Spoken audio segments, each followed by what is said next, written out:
Avec tout ce qui me manquait, j'aurais pu prendre des laquais, être un solide militaire. Et comme la peau se vend bien, ne pas vivre une vie de chien dans les coulisses prolétaires. Moi je suis un chanteur du dimanche. Je suis un chanteur du dimanche. Non mais ça fait quoi, 50 ans que je chante. Et j'ai très très très vite décidé que je n'en ferais pas mon métier, que je ferais ça pour le plaisir, quoi. Pourquoi ? Parce qu'on ne peut pas en vivre ?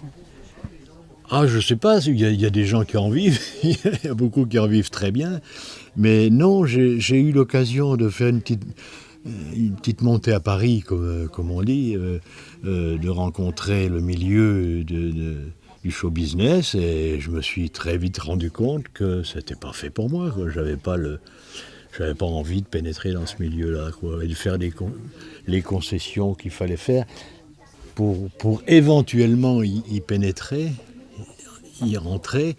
Et puis je crois que j'avais pas la niaque pour me dire ce que je fais, c'est très important et ça intéresse le monde entier, donc quoi qu'il arrive, je veux faire connaître ce que je fais, quoi. J'avais pas cette envie-là que j'ai trouvée chez d'autres. Mais il sait liberté tellement belle à caresser. Il y a des souvenirs qu'on écrase, le temps des fleurs fait table rase, les fédérés sont dans la dèche. Dans les horizons de béton, c'est écrit qu'il est de bon ton de toujours bien suivre les flèches. J'aurais pu ne pas m'écarter du droit chemin, plébisciter à mon cœur, mettre une perruque. J'aurais pu carnavaliser mon style, j'aurais pu biaiser, faire le beau pour avoir un sucre. Je sais pas si c'est un genre un peu libertaire, oui, si on veut, mais en tout cas, j'attache beaucoup d'importance au texte dans la chanson, quoi, parce que j'ai été nourri par les chansons de Brassens, de Ferré, de Ferrat, des gens comme ça, et je suis passé à côté du rock'n'roll qui déboulait en même temps, à peu près à la même époque, quoi. Voilà, j'étais plus attiré par ces chansons, ces chanteurs-là que par la variété.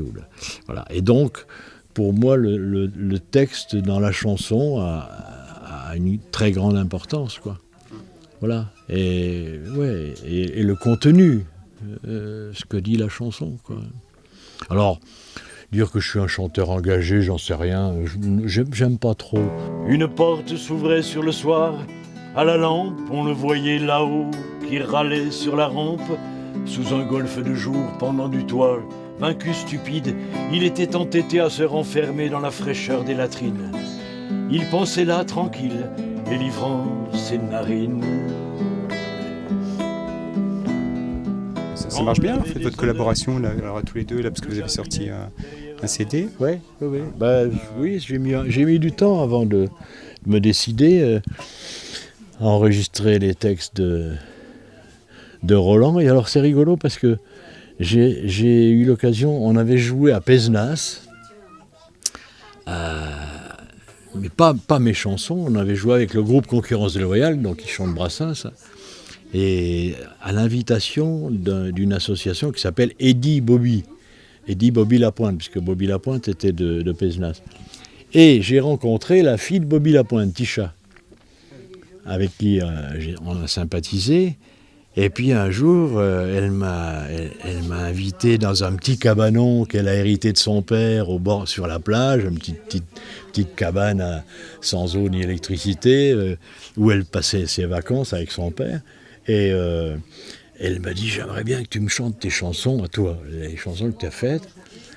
Et donc je lui ai chanté les chansons les textes de Roland Marx. Et alors là, elle a été enthousiasmée, évidemment, parce qu'elle y retrouvait un peu, dans les textes à jeu de mots, la veine de ce que faisait son père, quoi. Et elle m'a dit, il faut absolument que tu enregistres ça, c'est super, tout.